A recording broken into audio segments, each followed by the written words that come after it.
여러분들은 지금 안태근이라는 분의 간증 동영상을 금방 봤는데요. 어떤 생각이 드십니까? 정말 은혜스러운 간증 아닐까요? 아마 저 간증 속에 함께 있던 오늘교회 성도들은 같이 눈물을 흘렸는지도 모르겠습니다. 저번에 어떤 그 간증, 그분이 흘린 그 눈물도 저는 거짓이라고 믿고 싶지는 않습니다. 분명히 그 속에 진실이 어느 정도 담겨 있었을 것입니다. 근데 이분이 여기서 지금 회개를 단어를 쓰고 있는데요. 정말 성경에서 말하는 그 회개가 뭘까? 예수를 믿는 것이 저번에 그 고백 간주서에 나오는 그 회개가 성경이 말하는 회개일까? 그런 생각을 해봅니다.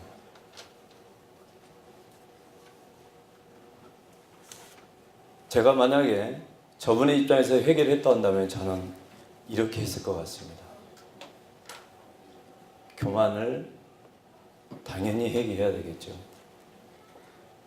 그보다 자신이 살아왔던 그 삶에서 어떤 하나님에 대해 지었던 그 죄들을 최소한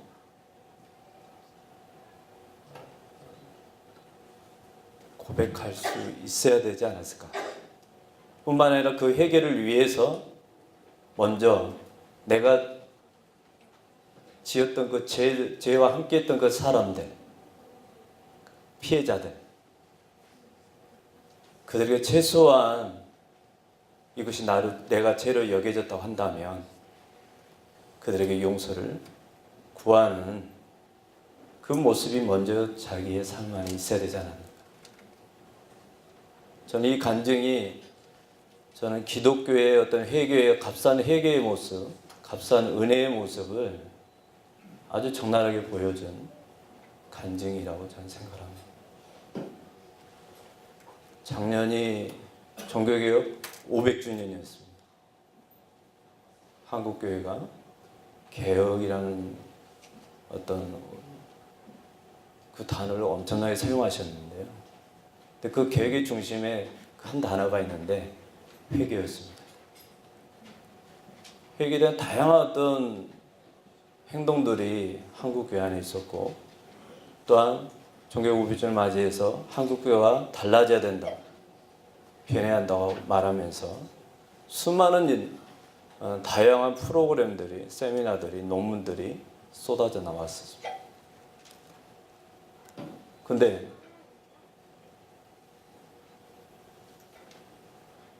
저희들의 삶은 달라져 있습니까?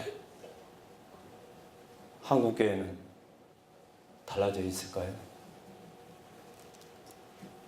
바로 그 질문에 오늘 이 본문은 세례요한은 저에게 던지고 있는 것입니다. 바로 오늘 우리의 상황이 바로 2000년 전에 예루살렘에 있는 유대인들의 상황이었던 것입니다. 그들이 바라고 왜 민중들이 그 메시아를 바라고 기다렸을까요?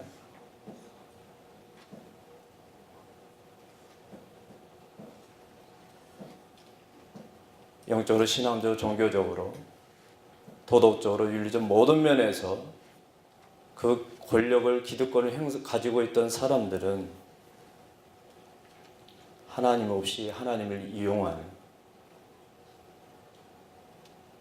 그런 시대였기 때문에 그들은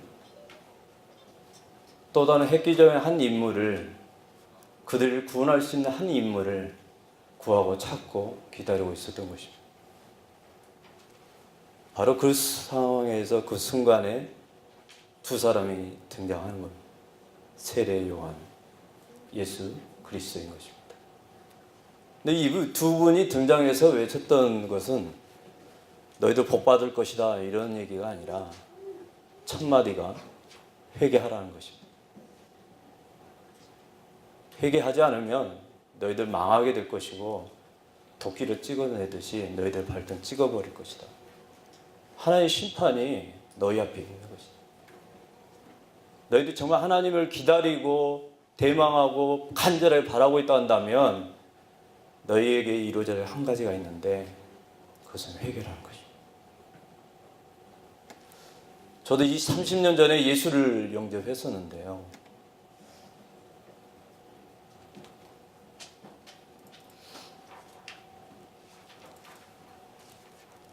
그 당시에 뜨겁게 눈물을 흘리면서 하나님 앞에 회개했던 그 나의 삶의 모습들. 근데 어느 순간인가 그 회개가 종교적인 어떤 입술의 어떤 고백, 그냥 전혀 감동이 없는, 감정이 말라버린, 그러면 저 통곡과 눈물과 간절함이 사라져버린 그런 회개로 변해져가는 어떤 저의 모습들을 보게 되는 것입니다. 그래서 오늘 저는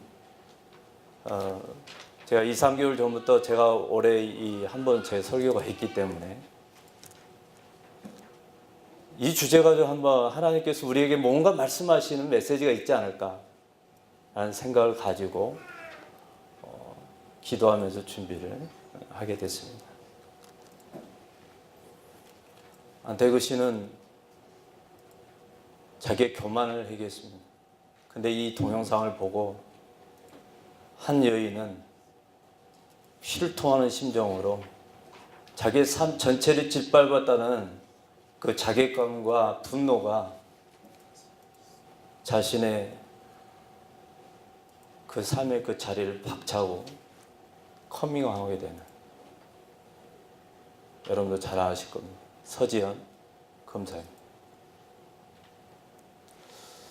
많은 얘기를 여기서 다 할 수는 없습니다.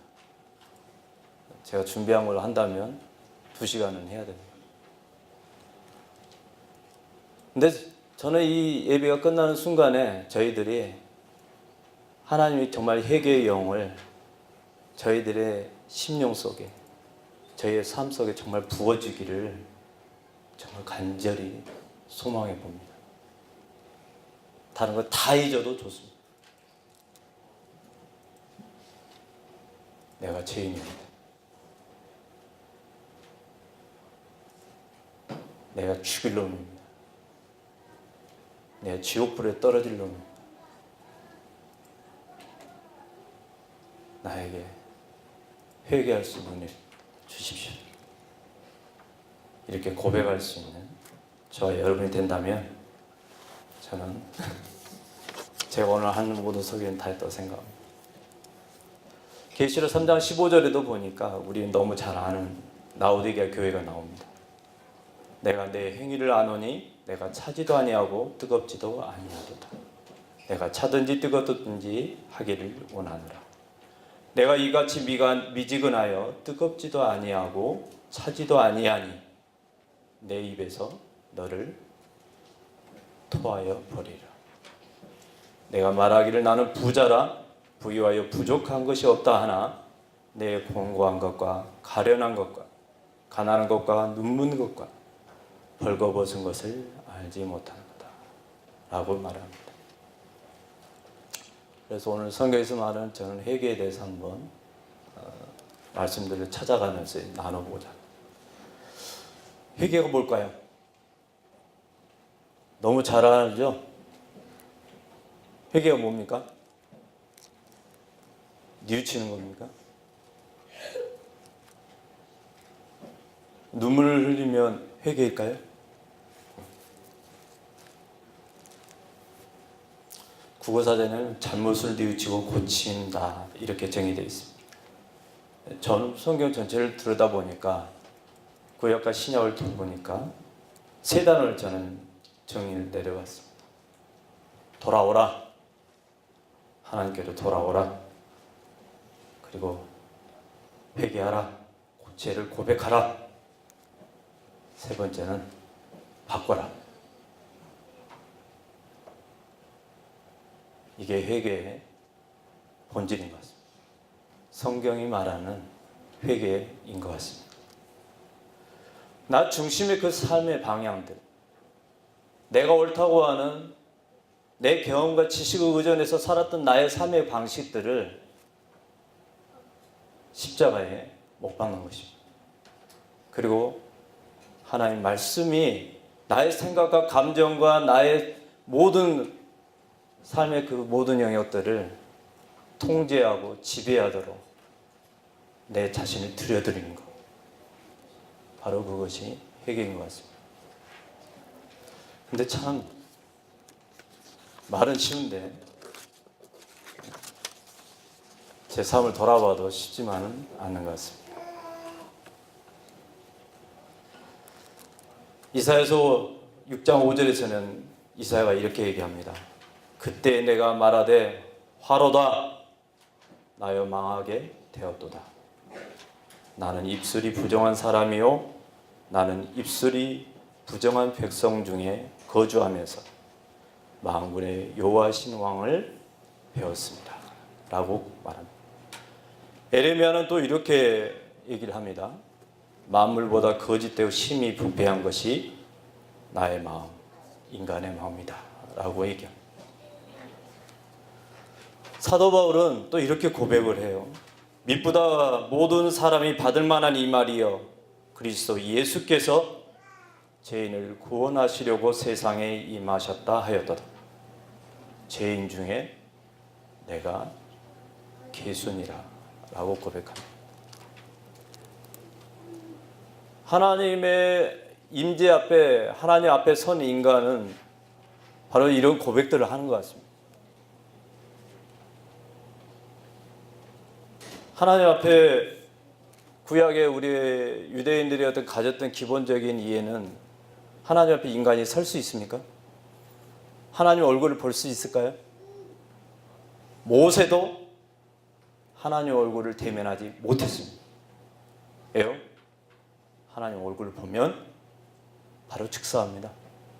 살아남을 인간이 이 세상에 존재하지 않기 때문에. 그래서 유대인들은 하나님을 직접 대면해서 그분과 소통하고 얘기하고 뭔가를 하는 것에 대해서 상상할 수 없는 일이었던 것입니다. 모세를 대신해서 당신들에게 자신들에게 말을 해달라고 하나님의 얼굴을 하나님의 음성조차도 듣는 것을 무서워하고 두려워 떨었던 것입니다. 바로 그런 하나님 앞에서 내가 죄인이구나, 내가 정말 내가 정말 망하게 됐고 내 삶 전체가 부정될 수밖에 없는 그 현실이, 그 실존이 내가 하나님 앞에 있구나. 이 고백이 우리의 신앙의 문을 여는 것입니다. 이 고백이요, 우리의 삶에서 흐지부지하게 되면 그때부터 하나님은 사라지고 그 자리에 나만 존재하게 되는 것입니다. 우리는 죄에서 피상적인 어떤 죄에 대한 얘기가 아니라 그 거룩하신 하나님 앞에서 내가 죄인이다라는 것을 뼈 저리도록 사무치도록 느껴보는 경험이 있어야 됩니다.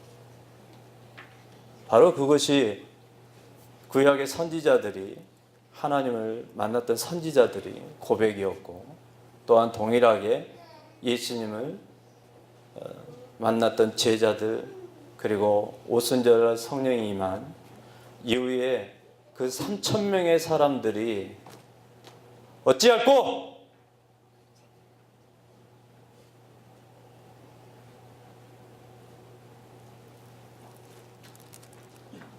우리 어찌해야 하나고?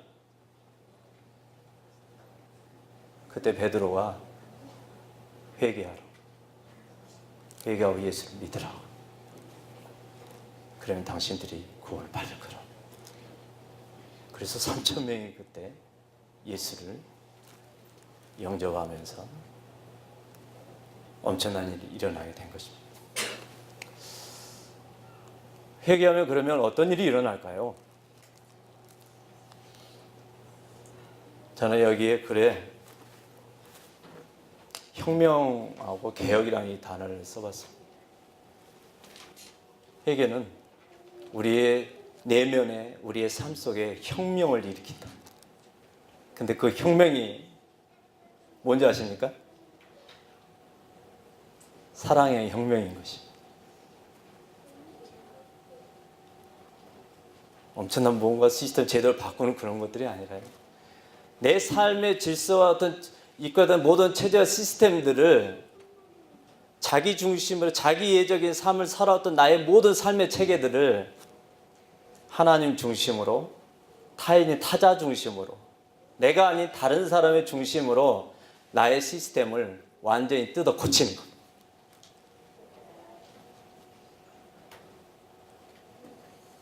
초대교회 성도들은 바로 그것을 보여줬습니다. 사도행전 2장을 읽어보면 베드로의 설교에 그 회개했던 하나님의 그 백성들은 바로 41절 이하에 보니까 그 혁명이 정말 일어난 것입니다. 입으로만 회개가 아니라 그들은 마음을 찢어버리는 회개를 한 것입니다.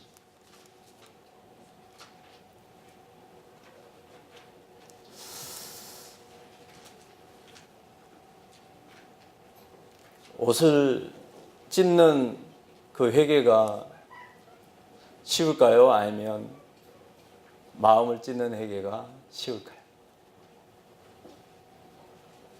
저는 옷을 찢는 그 요에서 선지자가 얘기했던 옷을 찢는 그 회개를 하지 말고 너희들이 마음을 찢는 회개를 해야 한다라고 외쳤을 때 그 이스라엘 사람들은 어떻게 반응했을까? 그리고 세례 요한이 회개하라고 외쳤을 때 그것을 들었던 그 유대인들은 어떤 생각을 가졌을까? 그런 생각을 해봅니다.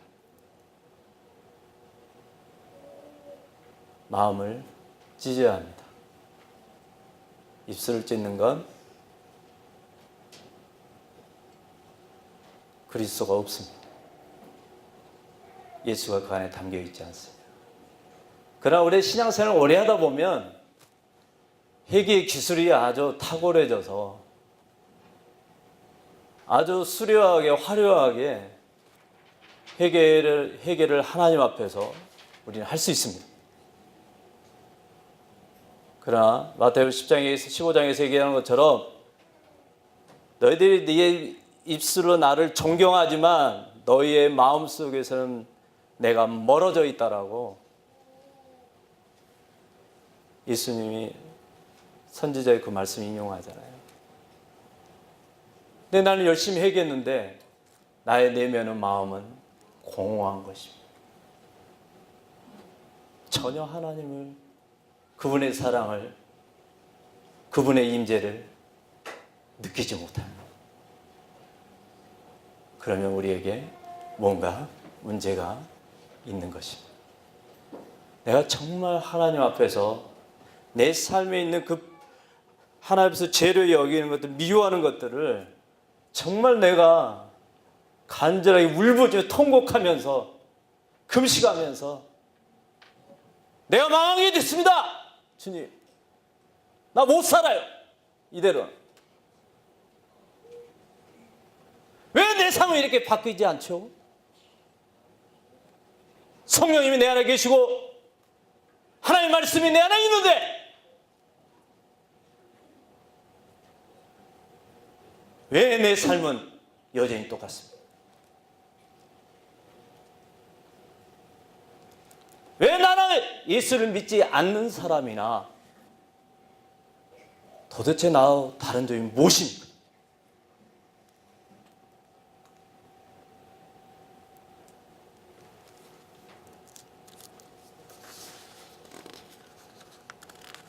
그것이 제 딜레마입니다. 제가 아내로도 늘 듣는 얘기 중 하나는 당신은 변하지 않아. 바뀌지 않아. 여전히 똑같아. 20년을 같이 살았는데 저 인간 정말 안 바뀌어. 저는 그 안에 그 말에 제게 하나님의 음성이 들립니다. 그래요, 저는 왜 이렇게 안 바뀔까요? 바뀌고 싶은데, 저 하나님 삶 멋지게 살고 싶은데, 제 삶을 보니까 왜 이렇게 엉망일까?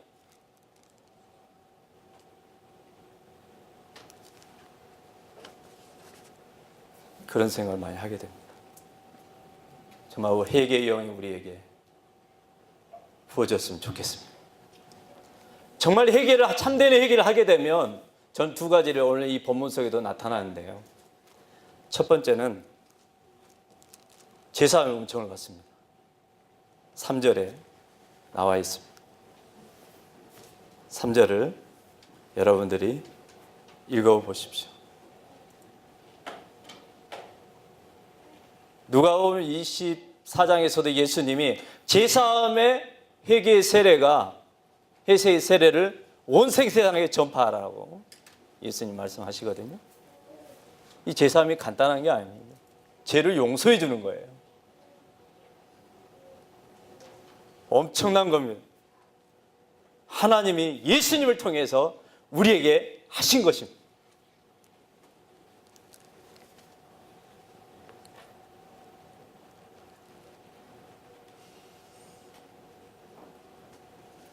이사야 59장에 보니까 여호와의 손이 짧아 구원하지 못하심도 아니요 귀가 둔하여 듣지 못하심도 아니라 오직 너희 죄악이 너희와 너희 하나님 사이를 갈라놓았고 너희 죄가 그의 얼굴을 가리워서 너희에게서 듣지 않으시게 함이라.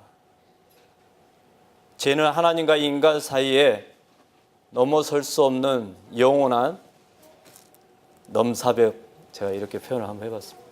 넘사벽이라는 용어를 여러분 많이 들어보셨죠? 넘어설 수 없는 4차원의 벽.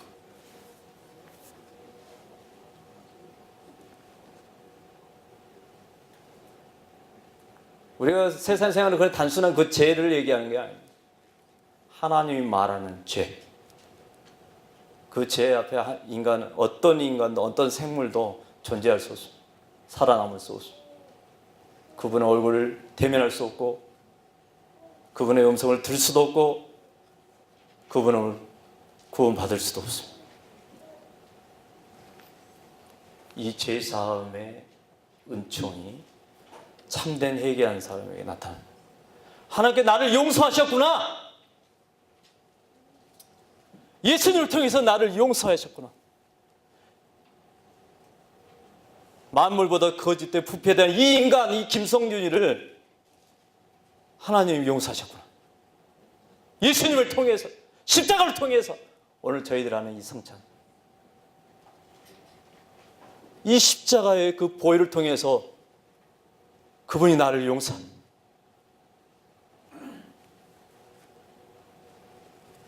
기가 막힌, 그것을 어떤 이는 측량할 수 없는 하나님의 은혜라고 그렇게 말을 합니다. 로마서 7장에서는 사도 바울은 이렇게 얘기합니다. 나는 비참한 사람입니다. 누가 이 죽음의 몸에서 나를 건져주시겠습니까? 우리 주 예수 그리스도를 통하여 나를 건져주시는 하나님께 감사드립니다. 정말 내가 죄인을 아는 사람들은 바로 이 고백이 나오는 거예요.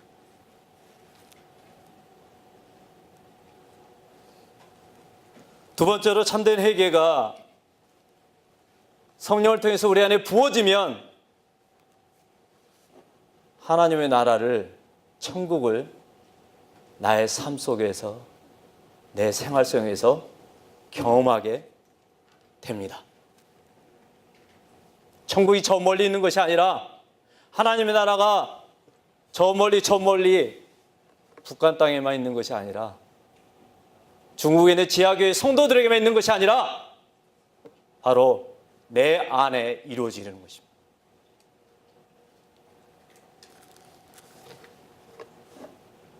하나님 나라를 경험하고 싶습니까? 정말 천국의 맛이 어떤 것인지 그것을 느껴보고 싶습니까? 그럼 회개하시면 됩니다.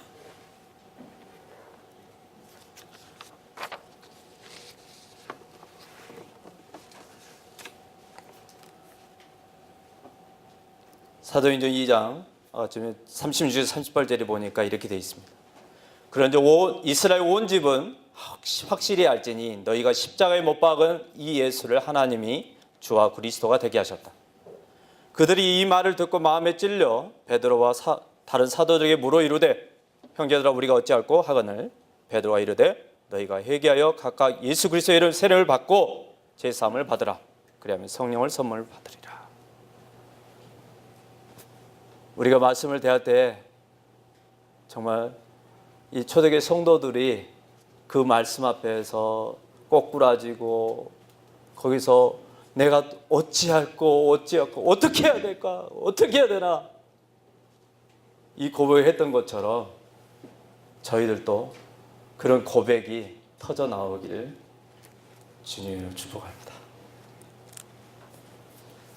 그러면 이런 은총을 회개의 은총을 누리기 위해서 그럼 우리는 무엇을 해야 될까요?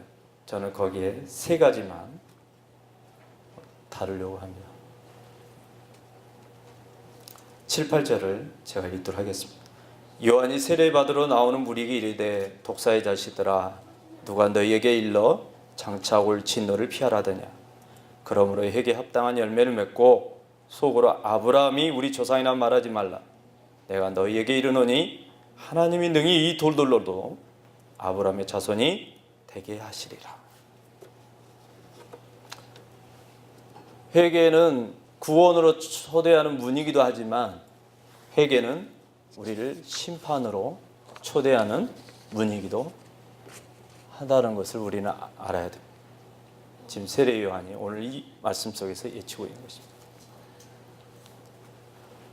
그럼 우리는 무엇을 회개해야 될까요? 손방호 장로님 여러분 잘 아시죠? 그분이 주변을 밀려난 기독교라는 책을 쓰셨는데요. 거기에서 우리 한국교회가 두 가지를 회개해야 된다. 하나는 돈이고 하나는 우리 교회라는 우상. 이 두 가지를 그분이 책에서 썼다고 합니다. 그 책에서 그분은 이렇게 얘기를 하시더라고요. 아가페는 십자가에 나타난 하나님의 사랑으로 자신의 이익이나 의가 아니라 이웃의 번영이 목적이다.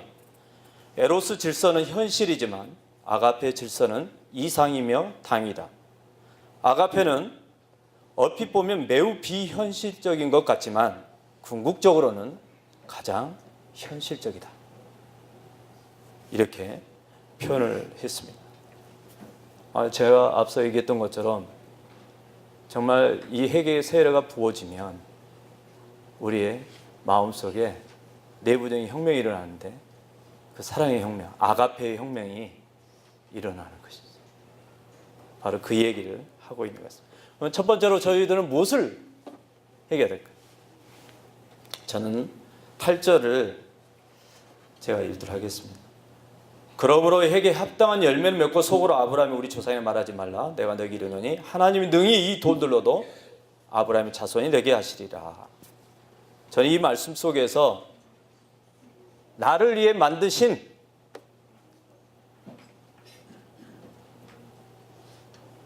내가 만들어 놓은 하나님, 성경이 말하는 하나님이 아니라 내가 경험해서 내가 지식을 쌓았던 그 지식으로 하나님을 딱 만들어 놓은 거예요.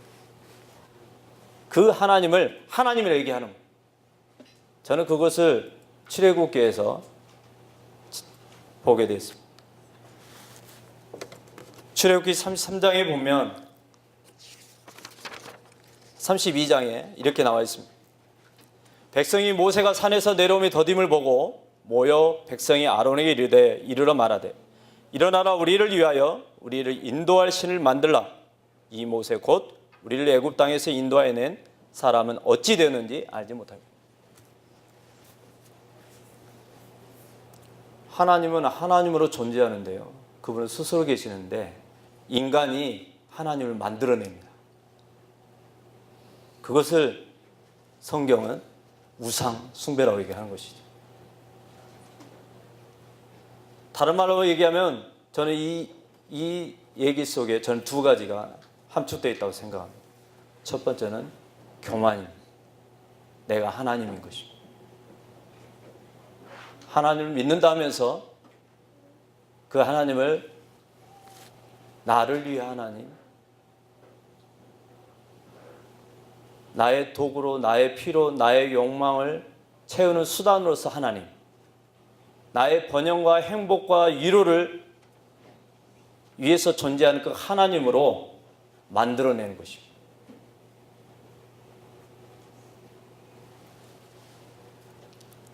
우리는 그 하나님을 우리가 숭배하고 섬기고 있지 않는지 우리 자신, 우리 삶을 돌아봐야 됩니다. 바로 이 문제가, 이 교만이 우리의 모든 악의 모든 우상 숭배의 근원이기 때문에 그렇습니다.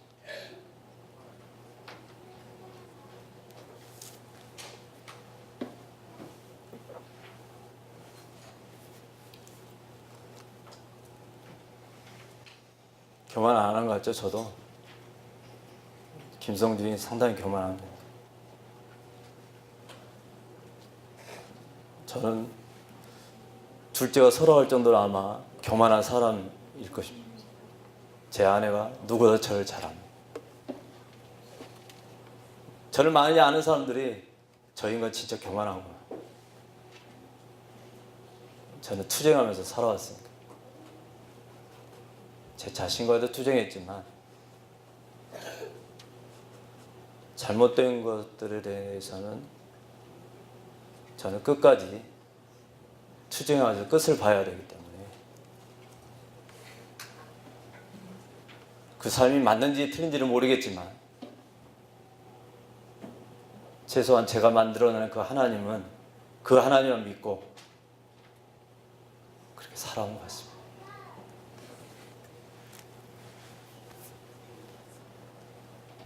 교만을 회개해야 합니다. 내가 최고, 내가 잘났고, 내가 다 가졌고, 내가 아니면 아무것도 할 수 없다고 생각하는 것. 그것이 죄인 것입니다. 그것이 우상 숭배인 것입니다. 그것이 내가 하나님이다라는 증거입니다. 하나님은 그것을 너무 싫어하고 미워하십니다. 하나님 절대로 용납하지 않습니다.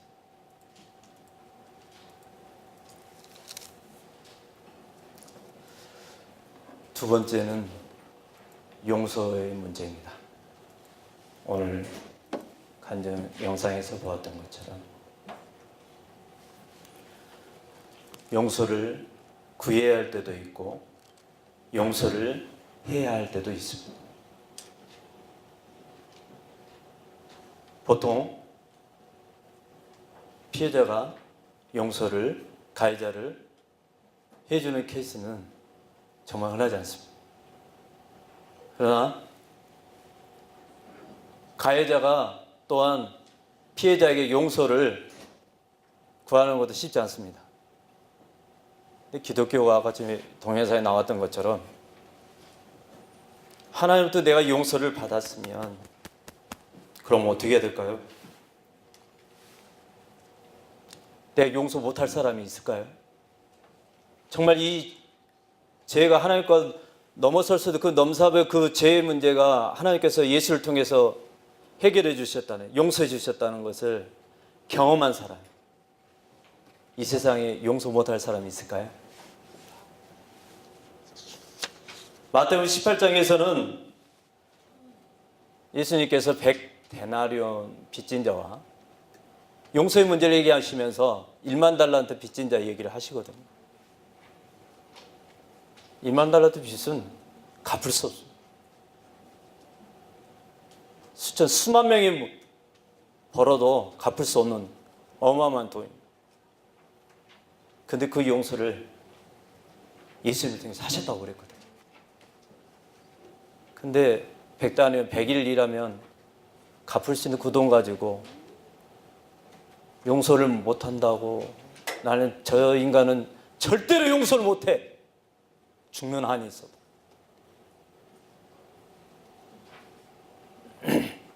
그럼 우리가 예수님 그 십자가를 통해서 용서해 주시던 그 용서는 무엇입니까? 그건 백단의 가치도 없는 것입니까? 십자가의 그 용서는 1데나리온 가치밖에 없는 것입니까? 손양원 목사님의 저희들 오페라를 여기서 해서 저희 아내랑 같이 가서 보았는데요. 손양원 목사님은 예수님이 자신을 어떻게 용서하셨는지에 대한 그 의미를 아신 분이었습니다. 사랑하는 두 아들을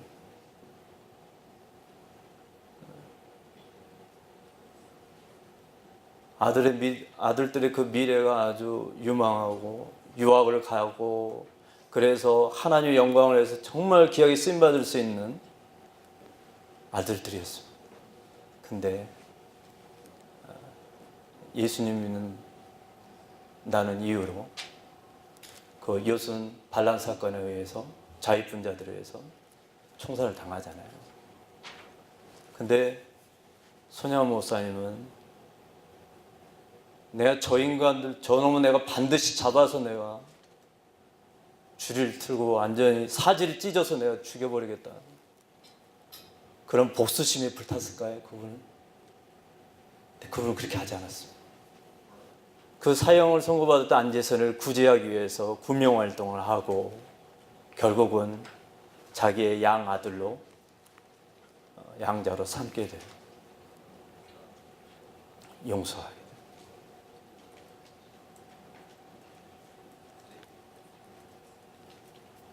성경에만 그런 용서를 하는 사람들이 성경에만 있는 줄 알았는데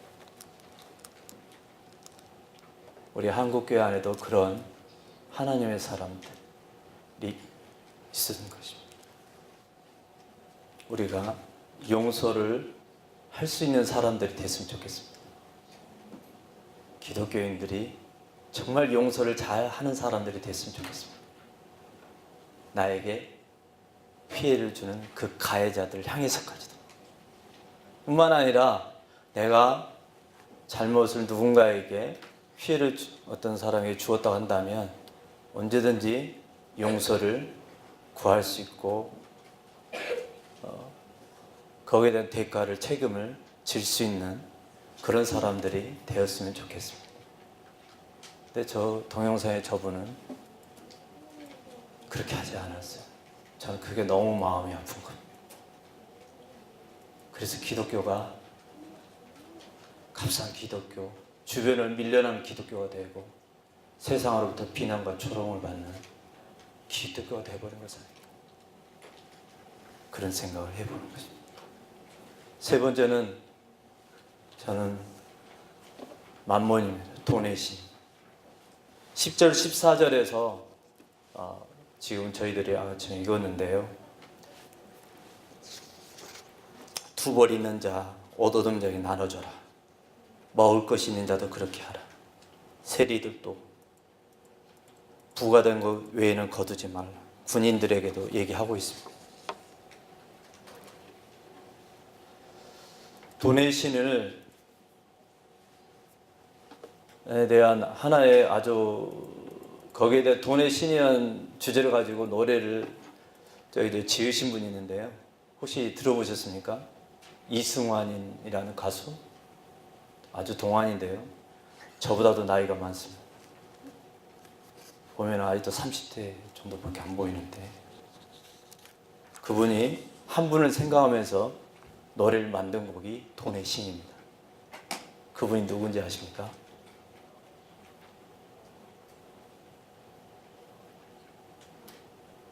이명박 전 대통령입니다. 제가 거기에서 일부를 한번 제가 읽어드리도록 하겠습니다. 니들은 고작 사람이나 사람 따위를 믿지 난 돈을 믿어 고귀하고 정직해. 날 구원할 유일한 선 니들은 왜 그리 사니? 근데 왜 그꼴로 사니? 돈으로 산 내 권세와 젊음 내 삶을 올려다봐. 니들은 고작 날 욕하거나 조롱이나 하지 날 부러워하지. 행복하자면서 돈이 다가 아니란 말 이거 다 거짓말인 거 아시죠? 네가 하면 투기, 내가 하면 투자, 네가 하면 사기, 내가 하면 사업. 나는 돈의 신. 오 나의 세금들. The dirty money lose the world, lose the world, lose the world. 나는 돈의 신. 오 나의 개돼지. 나는 돈의 신. 오 나의 천민들이. 너무 슬프지 않습니까? 너무 마음이 아프지 않나요? 근데 그 한 부분만의 얘기겠습니까? 저희들 모습 속에도 그런 모습들이 혹시 담겨 있지는 않을까요? 마틴 루터는 이렇게 얘기합니다. 지갑이 회개해야 진정한 회개입니다. 세례요한이 말씀했던 것처럼 그렇다면 이 돈의 신으로부터 숭배하는 것부터 우리가 해방되기 위해서는 구원받기 위해서 우리는 뭐가 필요하겠습니까? 나누는 삶을 사는 겁니다. 주는 삶을 사는 겁니다. 내가 가지고 있는 모든 것이 내 것이 아니라 다 하나님의 것이기 때문에 잠깐 나에게 맡겨주신 것이기 때문에 그것을 필요로 하는 사람들에게 나누는 것입니다. 주는 것입니다. 계산하면서 주라고 했습니까? 성경에 그 구절을 한 구절 있으면 저한테 가져와 주십시오. 성경에는 이자놀이 하지 말라고 되어 있습니다. 주라고 되어 있지 받을 거 생각하지 말라고 얘기하고 있습니다. 근데 우리는 자본주의 이 돈의 신의 세례를 우리가 받아가지고 회개 세례를 받아야 되는데 이 돈의 세례를 받다 보니까 돈을 움켜쥐려고 하고 한 그분처럼 저는 그분이 대통령 되기 전부터 그 문제로 싸웠던 사람입니다. 저희 목회자들이 강조해서 대통령이 돼서는 안 될 사람.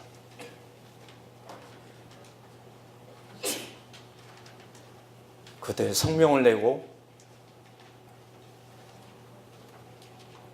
그렇게 우리가 세례요한처럼 외치고 소리를 쳤는데 아무도 안 들어줬습니다. 우리 한국교회 민낯이 아닐까요?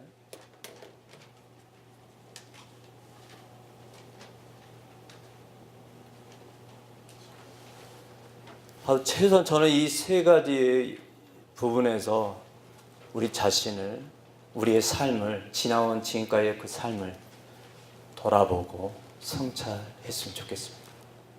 그리고 하나님, 이제는 내가 이런 삶을 이제 살지 않겠습니다. 바꾸겠습니다. 이제 당신께로 돌아가겠습니다. 그리고 이런 것들이 죄라는 것을 내가 인정하고 고백하겠습니다. 그래, 앞으로 나의 남은 생은 이제는 하나님을 섬기고 하나님을 하나님으로서 인정하고 정말 내가 용서할 줄 모르는 아주 밴댕이송의 인간인데 이제는 내가 용서가 뭔지를 내가 경험했으니까 이제는 용서하면서 내가 살아보겠습니다. 그리고 이제 돈이 나의 삶의 주인이 아니라 당신이 나의 삶의 주인이기 때문에 이제는 아낌없이 필요한 사람들을 위해서, 하나님께서 주라고 하는 사람들을 향해서 나눌 수 있는 그런 삶을, 힘들겠지만 미래에 대한 두려움과 불확신이 있기 때문에 두렵지만 당신을 믿으면서 한번 그렇게 한번 한 발짝 한번 좀 내가 내딛어 보겠습니다. 이런 고백을 저와 여러분들이 하시길 주의 이름으로 축복합니다. 기도하겠습니다.